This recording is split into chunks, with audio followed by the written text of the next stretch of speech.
Good morning, everybody. The theme of today is, oh my goodness. The theme of today is packages. I've gotten a lot of mail today that I didn't expect to get today. So we're just gonna have a bunch of packages today. Let's look at some packages. Here's package number 1. And here's package number 2. I'm more excited about package number 1, so we're gonna open package number 2 first.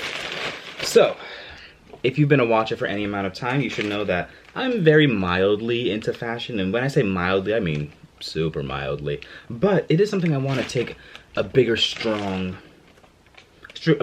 in this year, and that means I need to start getting more pieces. Now, one of my favorite items that I ever owned were, here, I can actually pull them over because they're right here. These pair of boots. I love these boots.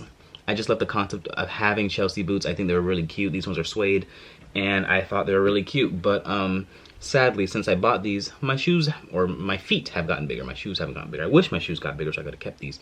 But my feet have gotten bigger, so these don't fit me anymore.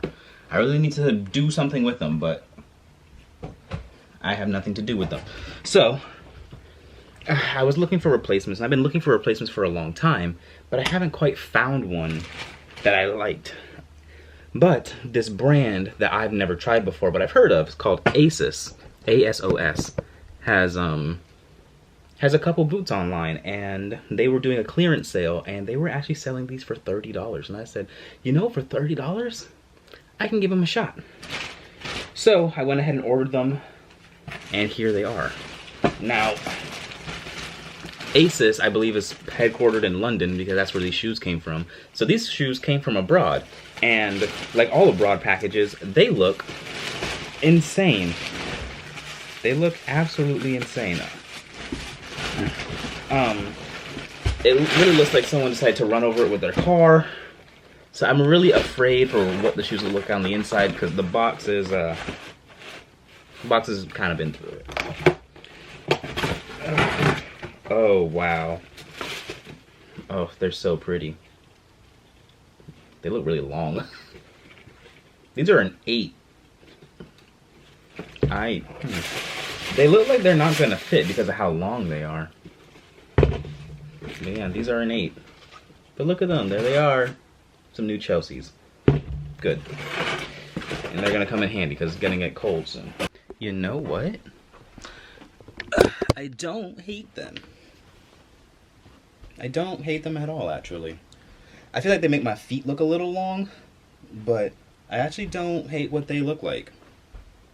I feel like if I dress this up properly, obviously I need to wear long socks. I'm wearing cruise socks right now, and it's digging into my ankles. But I feel like if I'm wearing proper socks, I can make a fit out of these.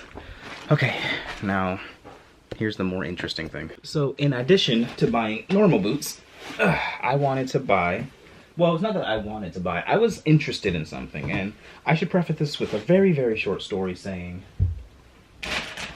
this year, I really want to come into my own personality-wise and be the person that I always wanted to be and be the person that I want to, that can be somebody, you know? I wanted to be the person who I always figured I could have been, but I've been holding back for this, that, or a third reason. And I wanted that to exude in all aspects of my life, including fashion. And part of that is I want to push forward what I find, you know, I want to find my own limits. I want to truly experiment and discover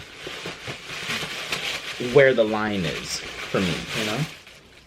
And that starts with just buying things that I never thought I would buy before. And the first thing is picking up a pair of heels. I saw these online and I kind of really liked them. So I figured, shoot, let's give it a shot. This is something, I don't own anything like this. I never thought I would own anything like this. These are men's shoes, by the way. And I figured let's try something new. Let's really push myself to my limit. This is a pair of heels, and I've never worn heels before. I don't know if my ankles are gonna be strong enough to wear heels, but I have them now. And this is definitely pushing things for me. But I'm excited. I'm excited to wear these around. Here they are. They're actually not too terribly awful to walk in.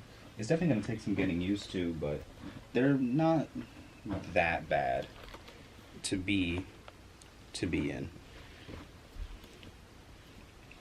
I mean, I think they look kind of nice, actually. I kind of don't hate them. Because they're on an incline, my feet are like sliding toward the bottom, which is making my toes crunch a little bit. So maybe I would have appreciated going a size up, but they're sold out. So I don't know if I should just return these, or maybe I should just own it, put some sort of inner sole, or maybe try to stretch them out a little bit. You know, just try to like break them in a little bit. I'm not exactly sure how to handle it. But yeah, they don't feel bad, but I know I can't last all day in them because my feet are already kind of hurting. But I'm also just not used to wearing things like this. There's a learning process, but I do actually like them. Now that that's over, I am gonna open the second package now. So the second package, for the longest time, right? I mean, if you know by now, I like to make music. I would like to make a career in music. That has always been my dream of mine. And I have various music making tools. Like I have, well, they're a little blocked out right now, but those are my saxophones, my flute, my clarinet in the background. Even here on my desk, I keep a couple instruments. I keep a TD3 here, my Roland T8, and then my JT4000. Like I love just making music, and I keep music things near me. But what I've never really had was a workhorse piano keyboard that lives on the desk. Because if you're familiar with making music, you know a MIDI controller is something that I would say is pretty much a necessity to make music if you don't want to sit there and draw in every note by note. But none of my things here can't really do that. The TD3 is a synth that has to be sequenced. The JT4000, yes, it's a keyboard synth, but it's too small to do anything with. The T8, again, it's a drum machine. That's not really what it's for. So for the longest time, I've always wanted something that can just stick as I can use this for everything. And I had a MIDI controller, but I don't, oh, it fell down. That's what it is. It fell down there. And it's just a MIDI controller. And I wanted something that was a little more powerful. I really wanted a synthesizer. Now, for as long as I could remember, literally from like middle school, I've wanted something called a microKORG. The microKORG is something that was very, very important to me for years because I've wanted one for so long, and what it represented was it was a budget synth that was powerful enough to basically throw whatever I could throw at it, you know? It was so versatile that it can do basically anything that you wanted it to do, give or take a couple things, you know? And I just kept giving myself excuses why I couldn't get it. You know, obviously when I was a kid, I didn't have money, and I didn't want to ask my parents for such an expensive thing for like birthday or Christmas or whatever, because I always just felt bad. And then when I got my own money, there was always things that I needed to get more, or that I should have prioritized over just buying another musical instrument, you know?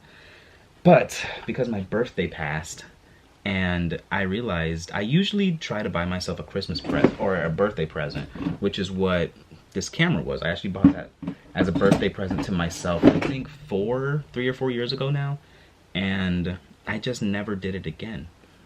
You know, I always told myself that I haven't earned it. I haven't earned a present. I needed to work harder so I can, you know, whatever. And this year, with much coaxing from MJ, she convinced me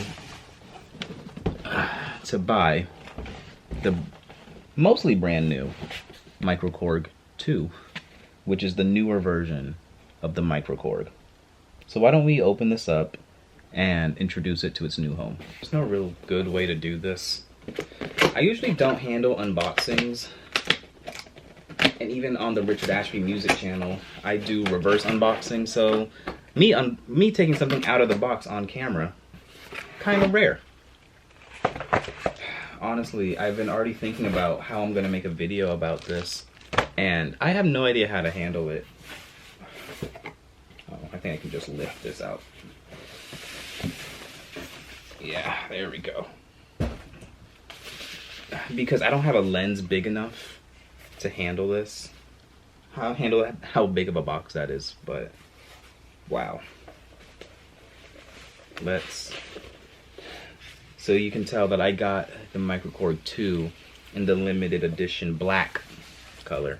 The normal color is like a gray and green kind of fascia, but this blacked out model is the one that spoke to me, obviously.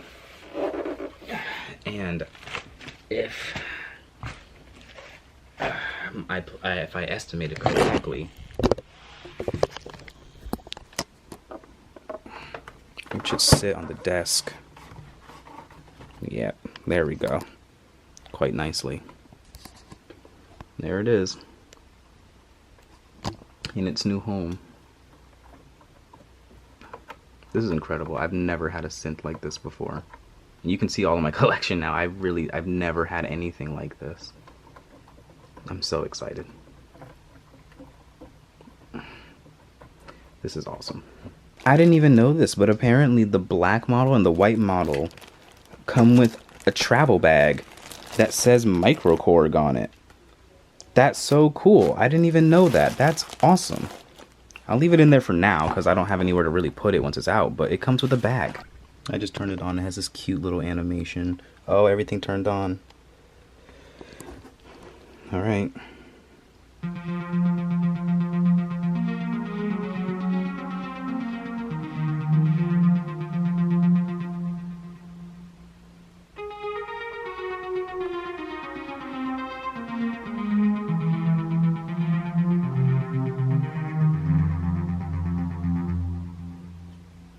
You know, it's nighttime now, and I've actually been sitting here playing with the Microkorg for a little bit, and honestly, I'm having a lot of fun. I'm having a lot of fun just pressing buttons and seeing what they do.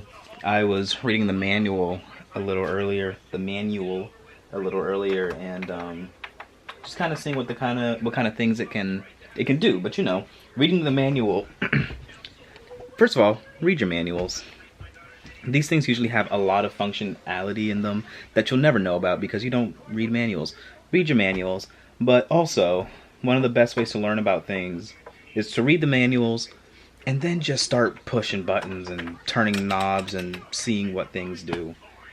It's like being a little kid and just getting to, like, you know, push things around and just see what happens. Like I was trying to mess with the vocoder earlier and it didn't work, so I have more research to do on that to see how to make that work properly. But I'm really happy.